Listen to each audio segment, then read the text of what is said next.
संदीप ऐक, अरे भारुडात माझ्या पुढे कुणी बी येऊ द्या शैंशा,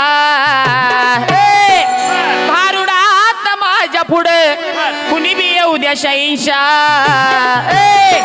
अरे बादशाह रे भारुडाचा मी बादशाह रे भारुडाचा मी बादशाह मी भारुडाचा बादशाह भारुडाचा बादशाह. अरे भारुडात माझ्या पुढे कुणी बी येऊ द्या शैंशा, भारुडात माझ्या पुढे कुणी बी येऊ द्या शैंशा.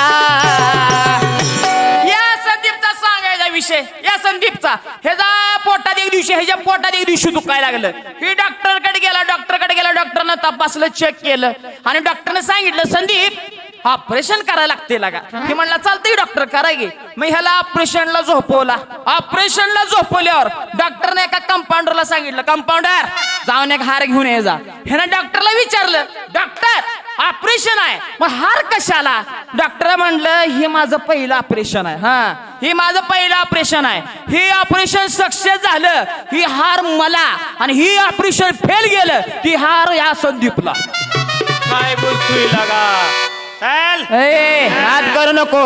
अरे बादशाह रे भारुडाचा मी बादशाह रे भारुडाचा मी बादशाह मी भारुडाचा बादशाह मी भारुडाचा. येडका मदान तो केवळ पंचानन, येडका मदान तो केवळ पंचानन. नाथांनी सांगितलं येडका म्हणजे मेंढा, टक्कर देणारा मेंढा, मदन म्हणजे काम वासना, आणि पंचानन म्हणजे सिंह. मग सिंहासारखा गुरगुर करत टक्कर देणारा येडका. या वासना रूपी मदन रूपी येडक्यानं आतापर्यंत कुणाला धडक दिली? तात्या विषय कळला ना? सावध बसा, सावध. तुम्ही आजार आहे काय? सावध बसा. या वासना रूपी येडक्यानं, मदन रूपी येडक्यानं कुणाला धडक दिली ते ऐका. एकनाथ महाराज म्हणतात, धडक मारली शंकर. या वासना रूपी येडक्यानं त्या शंकराला सुद्धा सोडलं नाही. एकनाथ महाराज म्हणतात, धडक मारली शंकरा केला ब्रह्मयाचा मातेरा. ब्रह्मयाचा म्हणजे ब्रह्मदेव.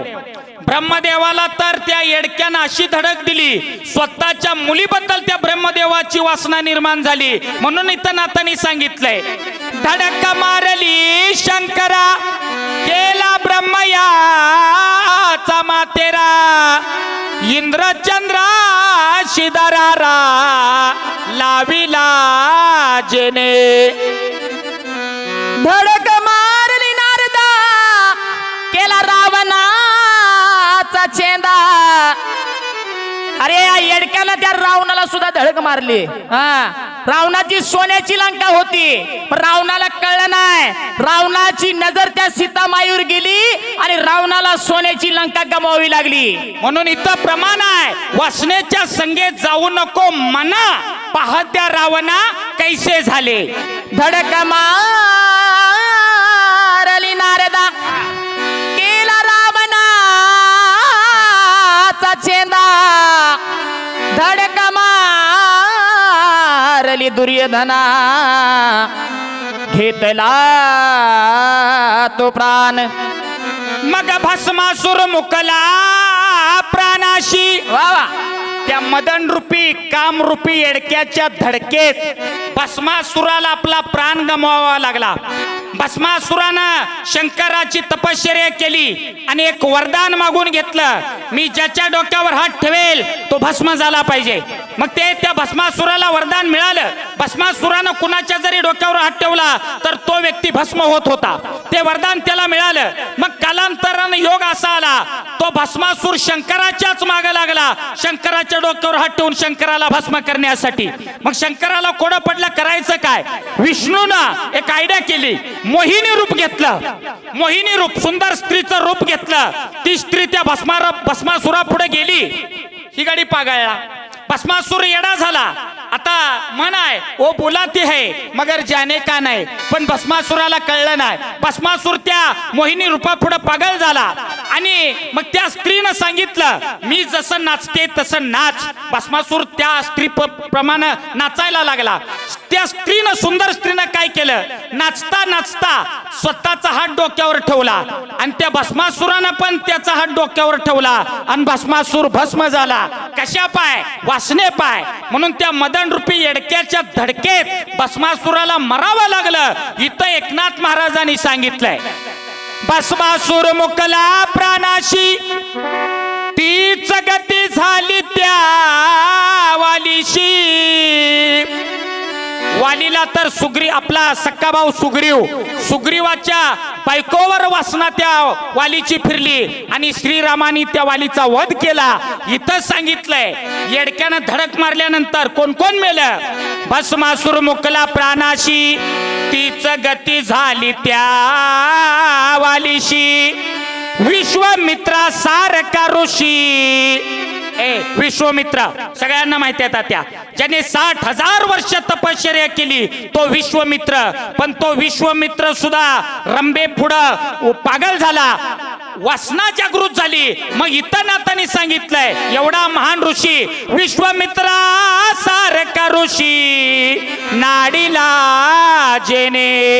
अरे मग या येडक्यानं सर्वांना धडक दिली, शंकराला धडक दिली, नारदाला धडक दिली, रावणाला धडक दिली. पण हा येडका कुणाला यावरता आला नाही. मग हा येडका बांधला कुणी, या येडक्याला खरं आवरलं कुणी. अरे सगळ्या देवांना या येडक्यानं धडक दिली. मग दादा तुम्ही आम्ही माणसं आहोत, मग हा खरा येडका आवरला कुणी, हा बांधून ठेवला कुणी. म्हणून तर आता मला सांगतात, शुकदेवानी ध्यान धरून येडकानी लाकडुनी, एका जनार्दनी चरणी बांधिला जेने. मग तात्या या भारुडाचा अर्थ असा आहे, या भारुडाचा सार असा आहे, अरे एवढा मोठा शंकर, ब्रह्मदेव, दुर्योधन, रावण, विश्वामित्रासारखा ऋषी, एवढी मोठी मोठी तपस्वी त्या येडक्या पुढं, मदन रूपी येडक्या पुढं हातपाल झाली. मग तुम्ही आम्ही माणसं आहे म्हणून दादा वासनेपासून सावध राहा. मग या कलियुगात सुद्धा तो येडका धडक मारत सुटलेला आहे. मग नसरापूर सारखं 3 वर्षाच्या बाळावरचं अत्याचाराचं प्रकरण आम्हाला ऐकायला मिळतं. कशामुळं, त्या येडक्यानं धडक मारल्यामुळं. मग हा येडका जर बांधायचा असेल तर या येडक्यापासून वाचायचं असेल तर मन करारे प्रसन्न, सर्व सिद्धीचे कारण. मन प्रसन्न करून भगवंताचं नामस्मरण आणि चिंतन करणं हाच एकमेव पर्याय आहे. हाच पर्याय केल्यानंतर येडक्याला बांधता येईल. म्हणून नाथ महाराज शेवट करतात, शुकदेवानी ध्यान धरुनी येडकानी लाकडुनी, एका जनार्दनी चरणी बांधिला जेने.